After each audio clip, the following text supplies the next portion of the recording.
we've got a great speaker, great session for you this afternoon.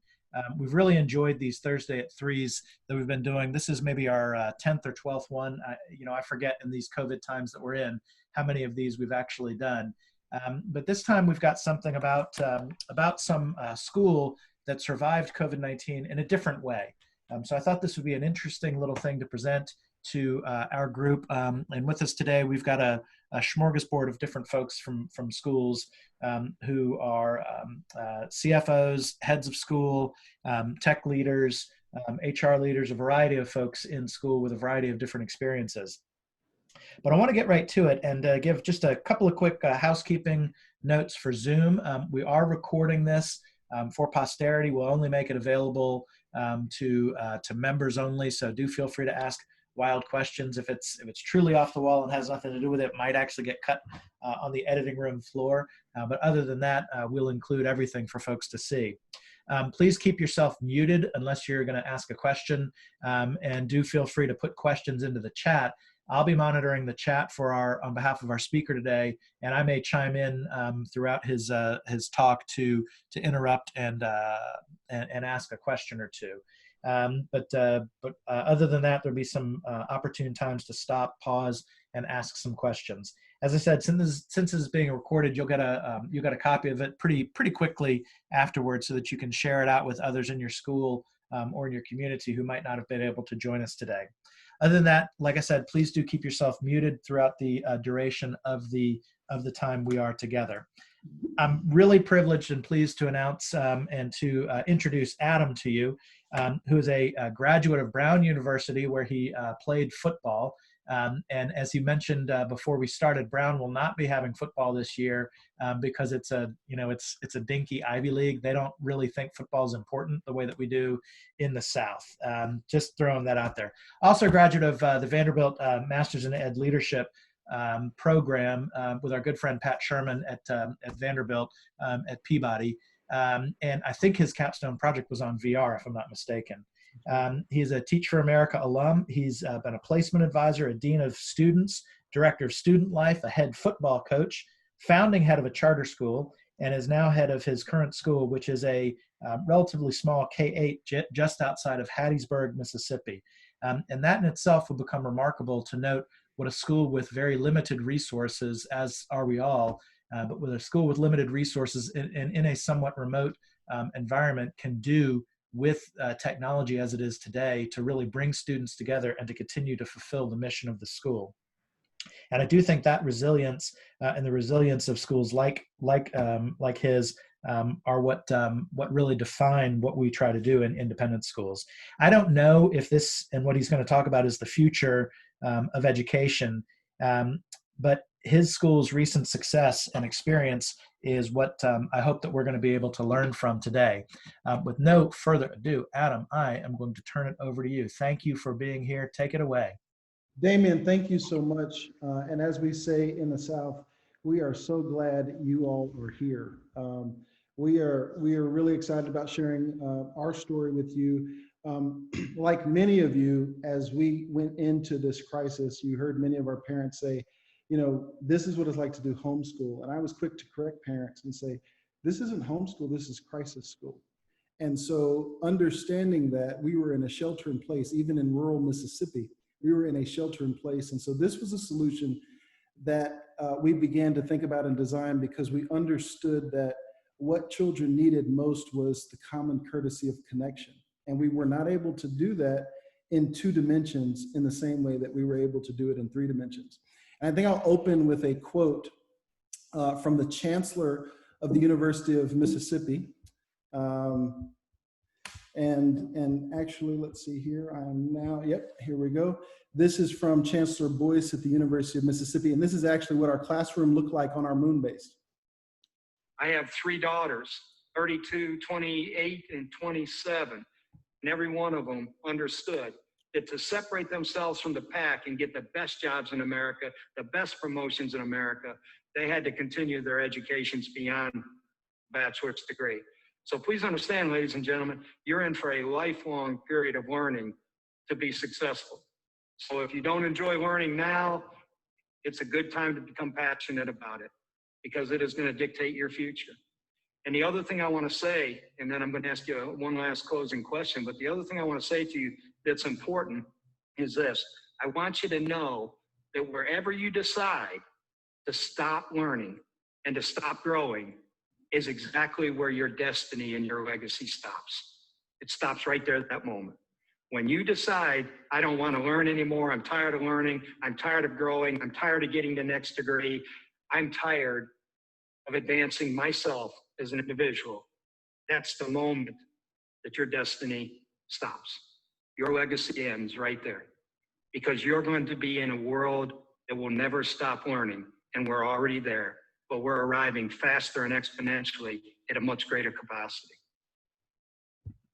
Look, I understand that adults like an agenda, and so we'll go through what we'll talk about today. I'll make the case for virtuality, especially in the year 2020. We'll talk about what you just saw, which was our Ready Player One school. We'll talk also about how VR can be used for social emotional learning and development, how specifically we use it to teach empathy, particularly in an era where you see large-scale political unrest.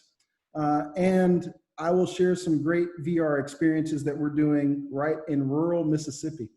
You know, I think Glenn Boyce said it really well when he said, if you stop learning, right, your legacy stops. And obviously the folks who have self-selected into this group are interested in learning. And so I'm hoping to tailor this really to your interests. And you can feel free to interrupt me at any time. My goal really is to bring value. And so if there's something that is on your agenda, help me to get on your agenda, and please enter it in the chat box or share your questions, and don't worry, I'll jump right back on track. So just as a couple of starting places, you know, the internet hasn't been around that long. And in 1990, you only had 2.6 million folks on the internet. Today, we have over 4 billion folks on the internet. We are beyond 50% of the world population on the internet. So the world that our children are growing up in is completely different than the world that we've grown up in. They're already interconnected.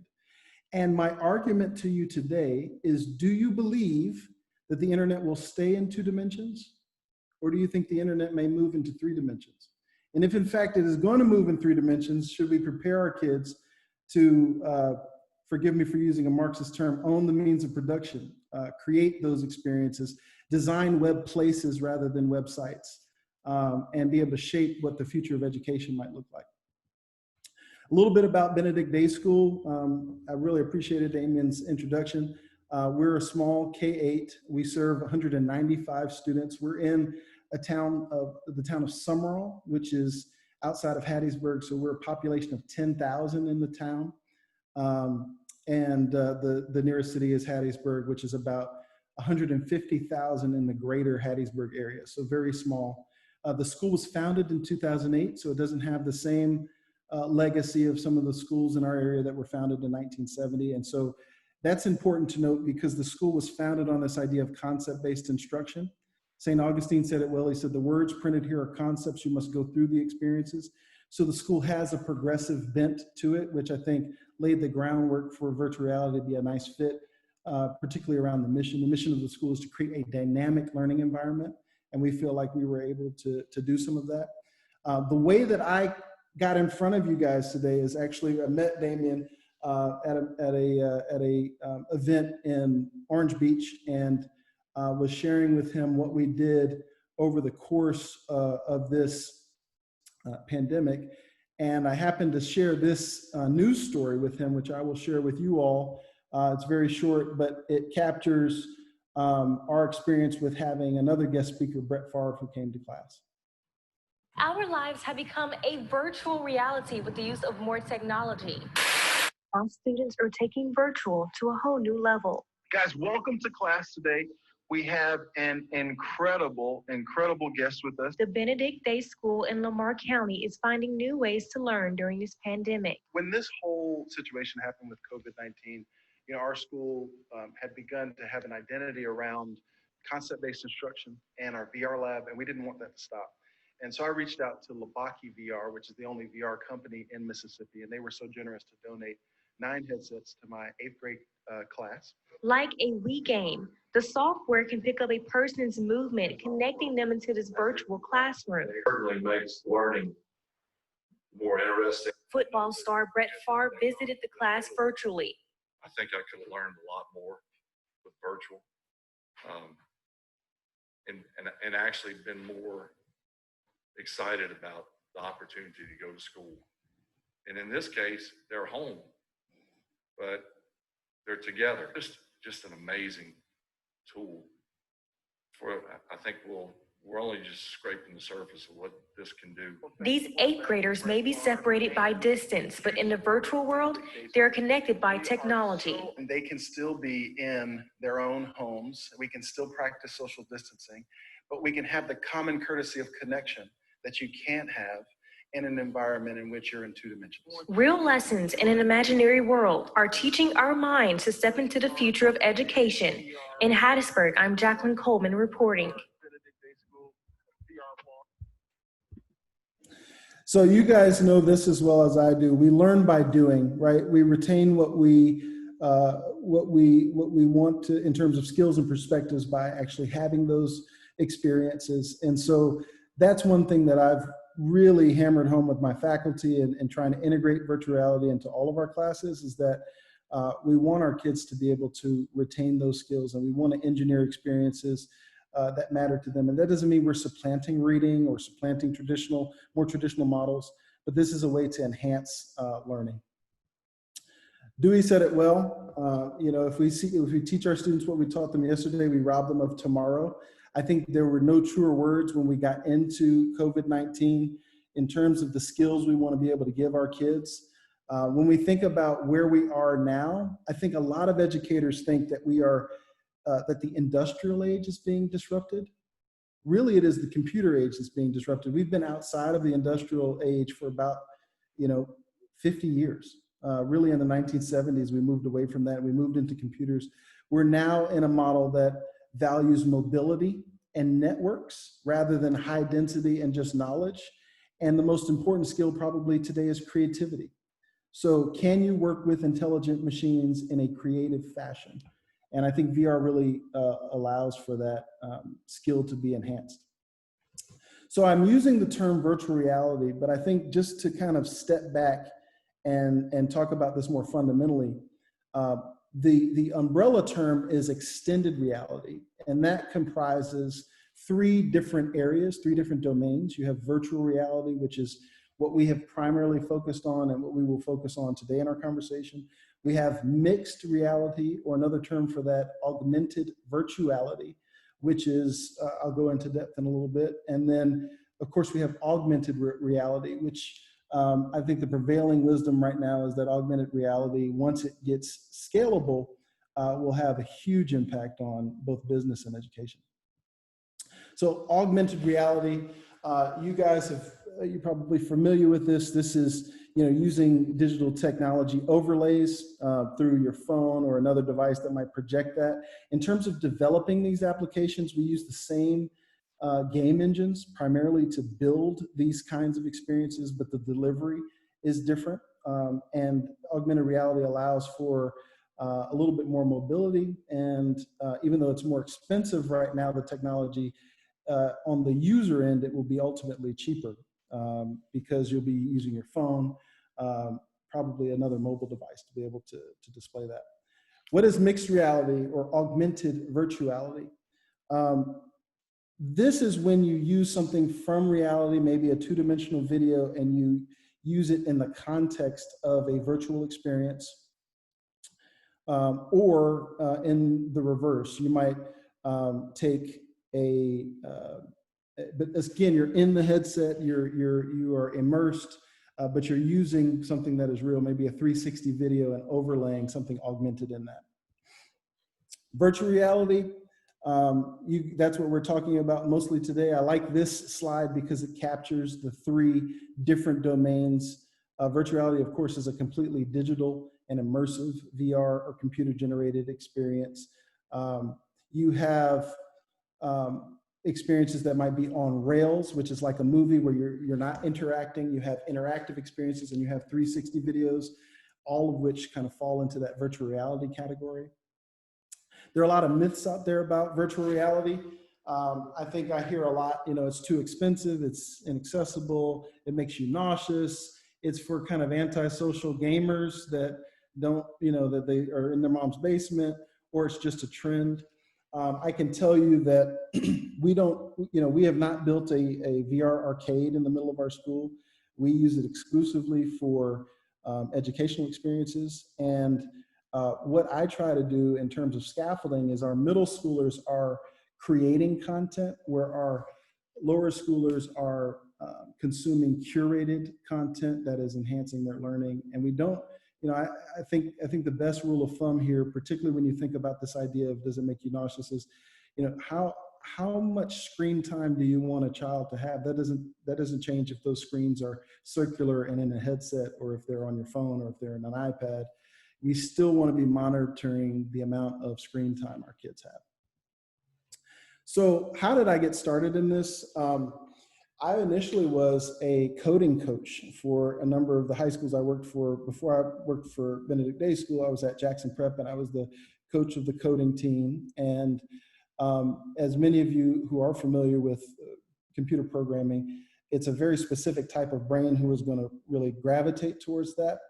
And so I was looking for something that would broaden the reach in the school and get more folks excited. And I think this is a really good analogy, particularly as machines get more and more intelligent. I think we can think of our coders and our programmers as the farmers. And I think in that computer age, it was critical that we had folks who were very, very talented in terms of being able to think computationally. As our computing capacities are increasing, creativity and the ability to be more human is going to be super valuable. And so I think about VR development more like the chef who's taking the functionality or the eggs and the bread from somebody else's code. So those kids who can work in block languages right now can access developing VR applications through game engines. They don't have to be able to write any kind of scripting languages to develop VR applications. So I feel like VR is more accessible. Now, as you get more complex around functionality, it is good to be able to know some of the scripting language, particularly C# and C++. But the middle schoolers can build VR applications just dragging and dropping ingredients and instructions. My own story, like Damien mentioned, I started on this journey about 7 years ago, and it led to me being interested in going back to graduate school, and I did my capstone project on building VR labs in schools. And I was really lucky to find Jackson Prep in Jackson that supported this initiative for me and helped finance the largest lab at the time 3 years ago in the Southeast at Jackson Prep that we built. And it really had two functions. We wanted to create VR content, and we wanted to curate the very best VR content in the world. So those were our two goals. And there were a couple of ways that we tried to accomplish this. This is the picture of the lab. We had, at the time, 3 years ago, 25 headsets that were connected to computers, and we had one mobile headset. So 26 headsets total in Jackson Prep's VR lab. I also started pioneering teaching a class there. So my first class was 3 years ago, and we began to try to have kids just building three-dimensional assets that we could sell in asset stores on Unity and Unreal. And so we started just being kind of entrepreneurial and creative, and it grew into something that really set the stage for what we did at Benedict Day School. One of the things I learned as just as a byproduct of this, and this is the back end of Unreal Engine. For those of you who may not be familiar with game engines, Unreal Engine is the same engine that Fortnite is built in, but they also allow for you to be able to develop VR applications. It was quite, one of the hacks that I discovered, it was a great way to get kids into college. And this is the digital portfolio of a young lady who happened to be from China, who was looking at very elite colleges and didn't have a particularly strong ACT score or GPA, but was able to get into her Reach School with her digital portfolio. I think they found her to be very interesting because of this, in part because of her VR capabilities. Just a little bit of background about VR. There are two main companies. HTC is a Taiwanese company, and they have a series of headsets. We decided to go with the Oculus family. It's an American-based company. We feel like from a price perspective and just in terms of the environment, that Oculus works a little bit better for schools. I think this slide is out of date now, and I'll tell you why. The Oculus Go, which is the silver headset, is going to be discontinued. The Oculus Rift S, which is what I have used in building a lab 1 year ago, is only tethered to a computer. And the Quest, which I think is the future, has the ability to be tethered, and it is mobile. And I think VR will go mobile. It will get less friction. It will be cleaner and easier to use. And so if you are thinking about investing in virtual reality, my humble suggestion would be to look at an option that can be both tethered for VR development and that can be mobile. And there are some real good solutions out there to be able to see what people are seeing, even if they're not tethered to a computer screen. Essentially when I built this at Benedict Day School, we were using the Go, kind of K through 2, K through 3. And we were thinking about the Quest, kind of 5 through 8, middle schoolish. And then high school, we were looking at those kids developing. I was wrong about that. Middle school kids can develop VR applications. And so I would say that I would use the Quest primarily for our kids who are not only consuming, but also producing content. I would just tether them to a computer or side load material into the Quest. But that's what I would encourage folks to invest in. Here is some images of our VR lab at Benedict Day School. And again, when I was in the high school context, I thought only high schoolers would be able to do this. What I learned is even 5th graders can build VR applications if you give them the right environment. Here's an example of 8th grade work. So just so we can get like into the nitty gritty for a little bit.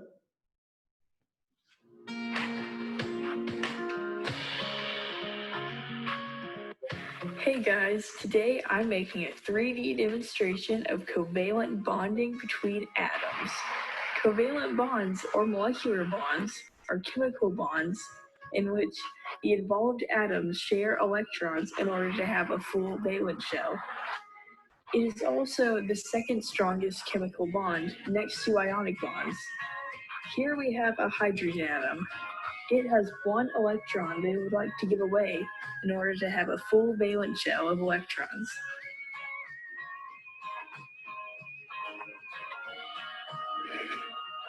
Then over here, we're going to have nitrogen. It has 5 valence electrons, and it would like to gain 3. So both of these atoms want to have 8 electrons in their outer shell, because they both want to act like noble gases and become stable.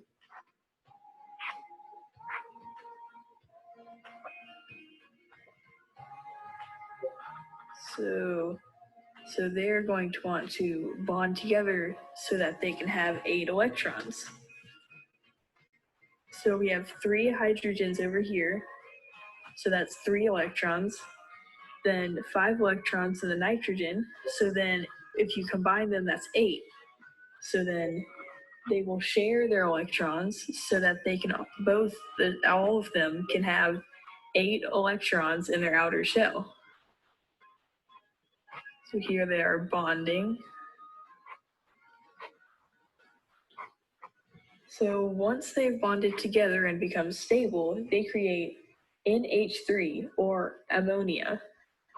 Here is a better visual representation of NH3. Thanks for watching, and now hopefully you understand covalent bonding. So I picked that one just because it wasn't our strongest, but it was a good example of kind of a average plus student in our class trying to explain covalent bonding. It wasn't perfect, but it was a way in which she interpreted it and retained it that was different than if she just heard my talking head talking about covalent bonding. The other cool thing about that is in 3 dimensions, a younger child could go in, hear her voice, and follow that. So one of the things that we found was that the 8th graders could build content for the 2nd graders. And in a lot of ways, the 2nd graders would pay more attention to the 8th graders' voice than my voice. So it was a great way to introduce peer-to-peer learning. I still am convinced that the Quest is the way to go, and would be happy to talk offline with folks on. Right now, there's a shortage of trying to access them, and so I would be happy to share how we have gotten our hands on some. So yeah, so we were on our way doing some cool things with VR, and then of course COVID-19 happens, and we are out of school. And so at the time that this happened, I told my leadership team, I said, this is the time where everyone is kind of fearful. We're going to try to accelerate. And so I reached out, because I couldn't buy Oculus Quests. I reached out to a company that happened to be in Mississippi, the only VR company, called Labaki, and they donated VR headsets to us. From that news story, we have had Facebook commit to donating 40 more headsets to our school. So we've been very fortunate in that regard. There are ramping up production now, and there are ways to get our hands on some, but we've been lucky in that the virtual, we only bought the Oculus Rifts. The Quests have been donated to the school. So what were our goals when we went into the COVID-19 situation? We wanted to use the platform to attract dynamic speakers. Our theory was everyone's at home, so we should be able to get in contact with some people. And I mean, we were very ambitious. We kind of put out meetings to about 50, 60, 70 folks. I'd probably say we were about around 70 folks. And then we ended up with Brett Favre and Chancellor Boyce, who were tremendous, who said yes. So we thought that was an important goal. We also were looking for a group of, we had a group, like everybody, we had a group of seniors or a group of 8th graders who were used to some of the traditions of the end of the school year and were saddened by the fact that those things were canceled. And so we wanted to redefine some of those traditions and create a legacy that was unique to them in this current context. So we did get a lot of their feedback about how they imagined the class going, and did a lot of surveying with them and Zoom calls before we dove into actually to doing this. And we delivered each headset to each of their houses and stood 10 feet away and had conversations individually with them. So we kind of knew what their expectations were going into the class. We felt like this was our time to pilot this. We didn't know there would be another time in history where we would have schools shut down like this. So we felt like we had to do that. One goal was to reward and incentivize creativity. We had a lot of the assignments were them building things. We were trying to get their heads off of some of the traditional drill and kill and sit for tests. Once we decided that we were out for the rest of the year, we canceled our exams. And so we were doing capstone projects and creative assignments. We were able to get Brett Favre, the CEO of Labaki, and Glenn Boyce, who's the Chancellor of Ole Miss, to come and speak to the class, which I think were highlights. So a little bit about the Engage application. In terms of Ready Player One, no VR application is perfect by any means, but we found Engage to be the very best out there. And Engage is an Irish company. They have offices in the US, but they are probably the very best environment for if you're going to have educational meetings and have classes. We were able to kind of use Google Classroom to project any of the content that we wanted seamlessly by uploading directly to Engage through Google Classroom. So slides, Google Sites, docs, sheets, all of that could be shared on the screen in class, super easy.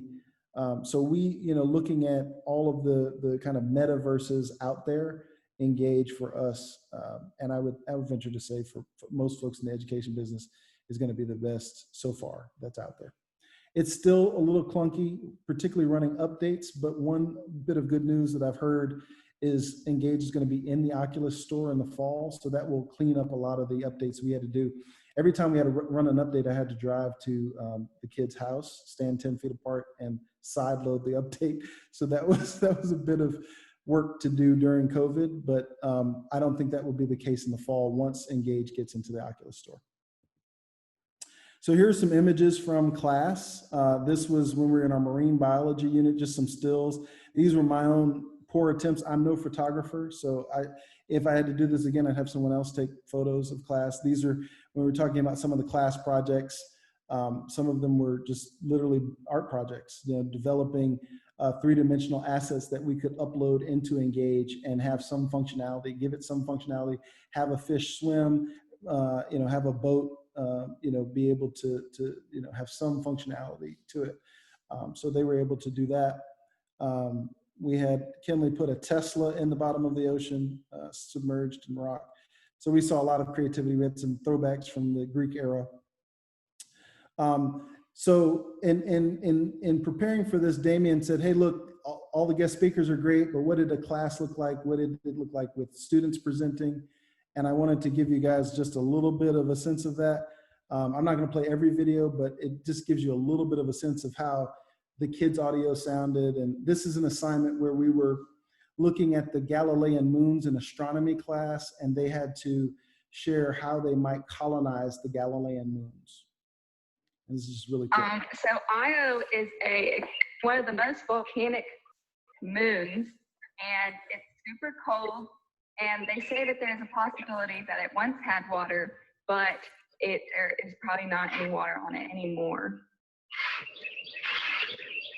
So a solution for the volcanoes, we could inhabit or make ourselves a home inside one of the dormant volcanoes.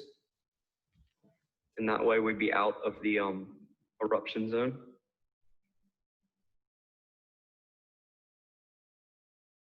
Excellent job, guys. Let's give them a little spirit hands right here, just as a clapper. We can just spirit hands them. Yes, yes, nice work.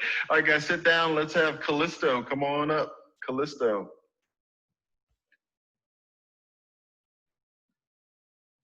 Maggie, and who else is with Maggie on Callisto?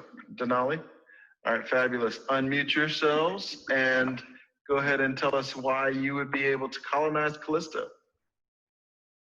So that was just really quick. It gives you a sense. It's not perfect, but it was a lot better than Zoom.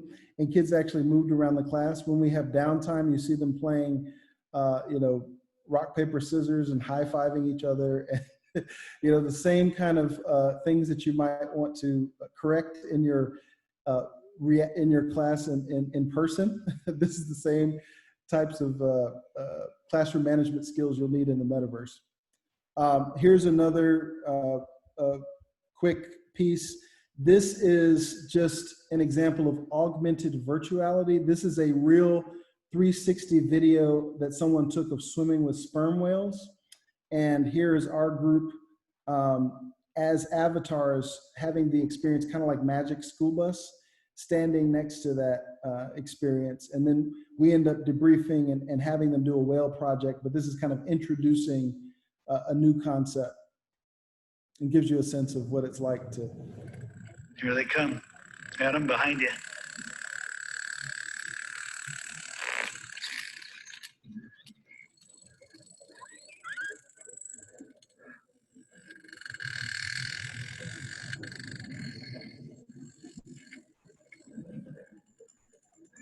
Keep an eye on this guy here. He's checking us out.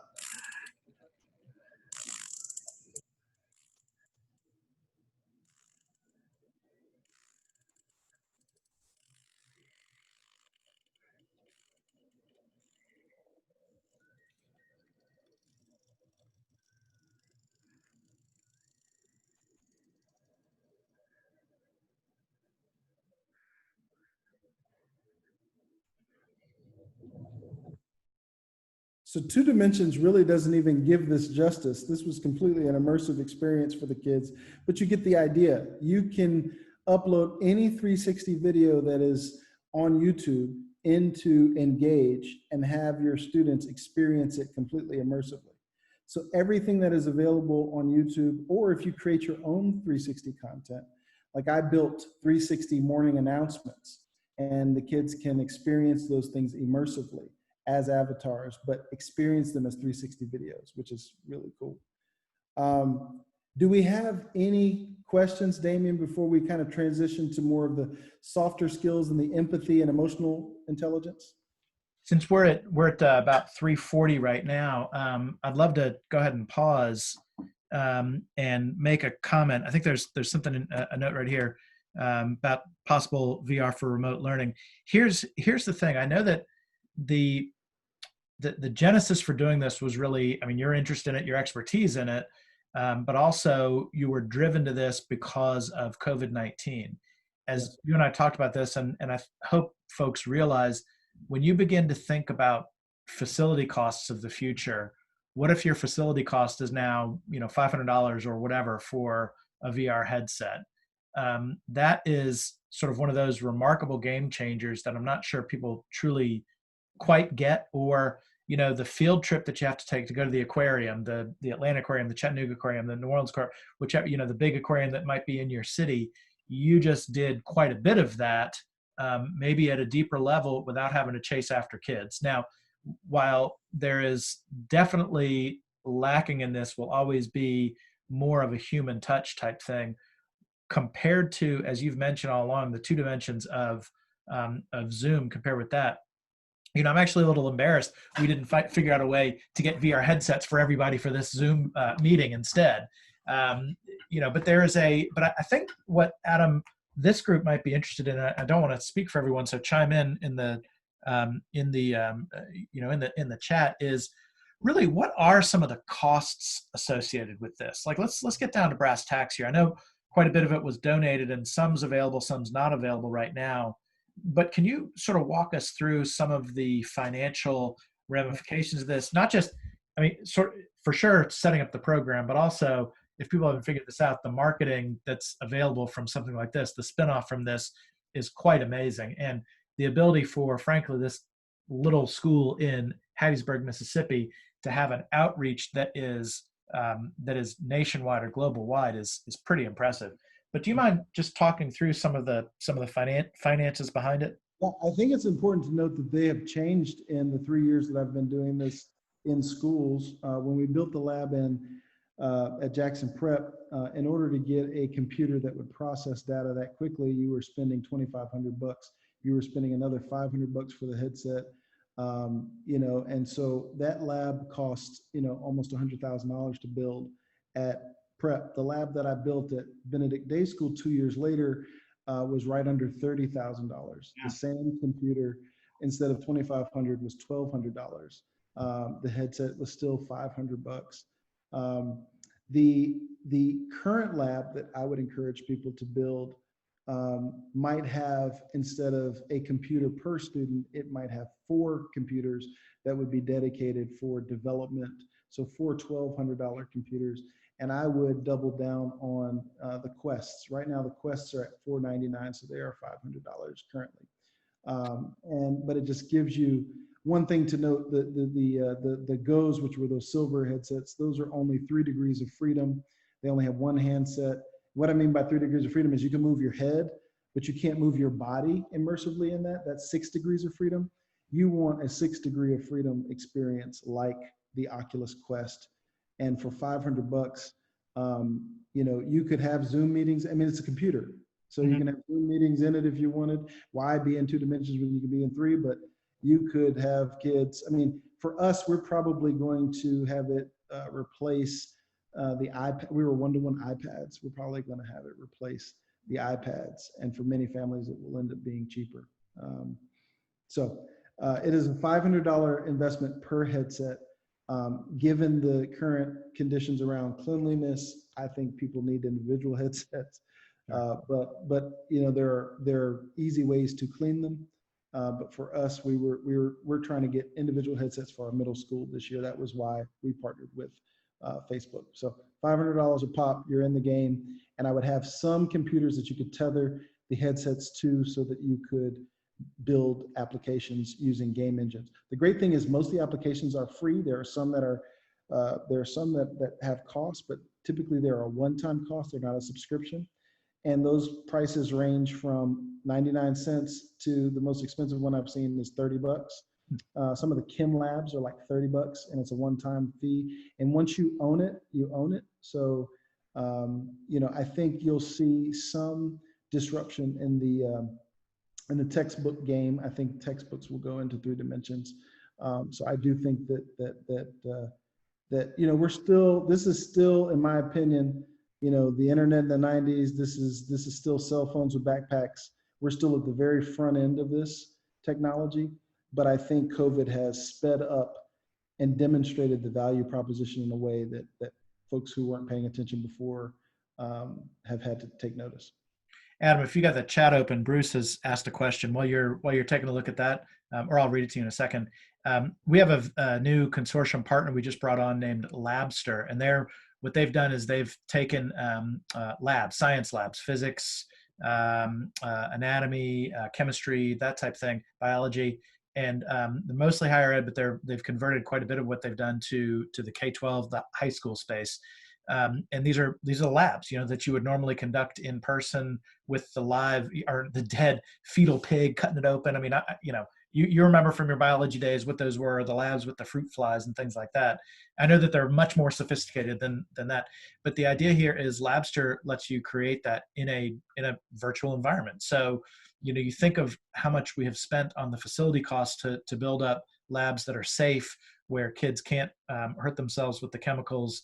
And this is a company that has moved down that road. And I do wonder if the future of this is more along those lines, with some things that are specialized like that, whether you are doing it from your home, whether the students do it from their home or from a place on campus together, is pretty interesting.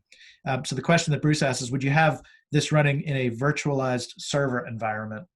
I hope you understood that question, because I don't. So Bruce? I think that what's important is that you would be able to optimize security.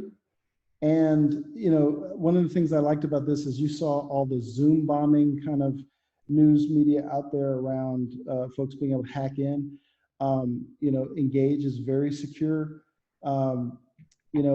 The other situation is, if you're going to build a lab and you're thinking about this from kind of an IT professional perspective, there are concerns with what application you pick for the metaverse, depending on where, Engage is super secure, whereas AltSpace and some of the other ones that are, are not as, they don't have the same security features in place. So I think my perspective would be, it needs to be aligned with your mission. If you're the type of school that controls everything, then you want to be able to control your server completely. If you are the type of school that is more interested in pushing the envelope in terms of the most progressive and the most innovative, there are some advantages to trying to run a more virtualized environment. There was one other question right above that. Did we answer that one? Yeah, we did. It was mostly a comment, but yeah, we did. If you want to jump back in and do a couple of, I know you're going to talk about empathy a little bit, and then I'd suggest you skip to the end, because I think we're going to run short on time. Look, I'm going to be super quick here.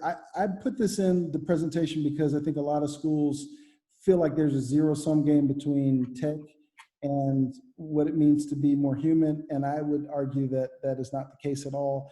I actually used VR to introduce some of the more difficult, let's see if I can hear some of the more difficult conversations. I found it to be one of the best ways to teach perspective taking, having literally children walking in the shoes of somebody else. One of the ways that we do that is through body transfer. So I Am a Man is an experience that takes kids into 1968 Memphis from the perspective of the sanitation workers during the assassination of Martin Luther King. And so to have, I'm at a school in rural Mississippi that's 98% white. So to have those students being able to live the experience, even for a moment, of somebody African-American in the context of 1968 creates a platform for very powerful conversations, particularly in this current context. So here's some images from there. There's actually Dr. King standing in the Lorraine Motel, and you can see the hand of a student there in the bottom corner. So they can see their hand, and that idea of body transfer is really very powerful. And then having the kids write reflections about that and what they're thinking about on, maybe a website that they build or a blog post. Notes on blindness is an experience where you can, see what it's like to be blind. I think that's a really, again, ability, disability. And Frank's House, this one is very popular in middle school. A lot of kids are reading the Diary of Anne Frank. So to actually go into her home, kids are much more likely to engage in what that experience was like and be able to engage with her diary when they can walk into her room and see how small it is and understand how different it is from the way they live. Diggers is an experience from World War I. I included this because, we're living the life of the pandemic right now. But for those history buffs out there, there weren't nobody was in masks in the trenches during the global pandemic the first time. They were worried about getting killed. This is one that trains surgeons. There are a ton of different ways. Teacher's Lens is a program out of Harvard that tracks how many times you call on different demographic groups. And so, different schools based on their mission and their culture will have different levels of interest in this kind of work. But given the kind of, institutional priorities in the current context, I thought this may be helpful for folks who are interested in taking kids to places that you can't take them, right? Like going back into ancient Greece and the Acropolis experience, or into Rome Reborn, into ancient Rome, and experience what Rome was like. Empathy goes beyond just some of the kind of political movements of the current day. And then the Crow experience is one for our littles. This would be something that I would use with K2. This is actually an experience that was a collaboration between Oprah and John Legend, and it's the story of how the crow became Black. And so you get to, it's one of those, it's like a picture book essentially about the Native American story about how the crow became Black.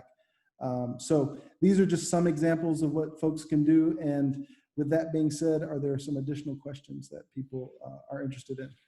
That's really great, Adam. I will manage the chat, see if something else has come in. There's as we've seen. Thanks. Interesting. Some people had to jump off for different roundtables, but lots to think about here. And I think what to me continues to strike me is we talk from our lens about the change in education, what it might look like. And one of our colleagues has a big conference coming up. That's their the EMA conference about redefining their new moonshot to see if you can really revise all of enrollment management, what that really looks like in the future, and admissions looks like. This is something that I think we will continue to grapple with because we really liked what we wanted, what we had before, and there's a serious question I think about how we achieve something in the future. And I got to say, while $500 a kid, when you add it up, it's a lot of money. That is, less than what we're asking them to buy for a BYOD program or something along those lines. I don't doubt that there's some element to this that will be our future. I really don't. Fred's asked, does Quest connect via Wi-Fi? Yes. Trouble to set up at home. You can go ahead. Want to address that, Adam?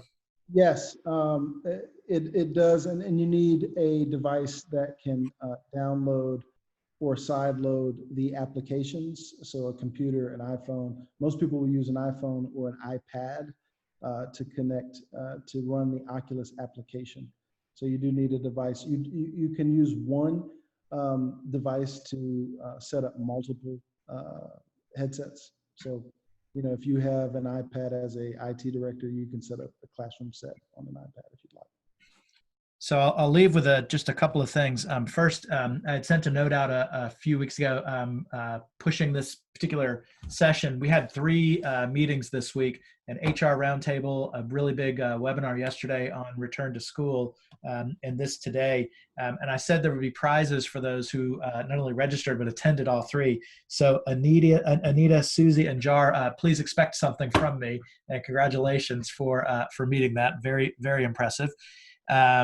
Yeah. So, and Fred's follow up. So rather than ditch the iPad for one-to-one, use it in concert. That is correct. You'd use it in concert with it, so you don't have to give that up. The other thing to sort of say is my office in MISBO, as we moved into the virtual land, we certainly talked about, can we do some of our meetings instead of doing them via Zoom, our occasional get together in person? Can we do these things? Can we do these things via VR?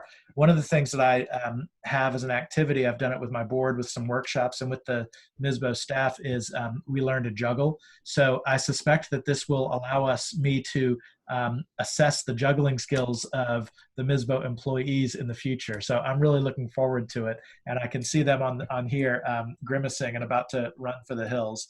But I think we are out of time. I want to thank everybody for being here. If there are any follow-up questions, we'll leave this open for a few minutes for folks. I will say throughout the rest of July, we have 7 more events that are scheduled in the virtual landscape via some meetings, some HR roundtables, and auxiliary programs directors roundtable. Another one of these coming up in a few, just a couple or 3 weeks, that we'll delve more into PPP forgiveness, because that's what everyone's really dealing with at the moment. And we have another webinar coming up. That's another school opening webinar from a slightly different lens. So I certainly hope that we get to see you all at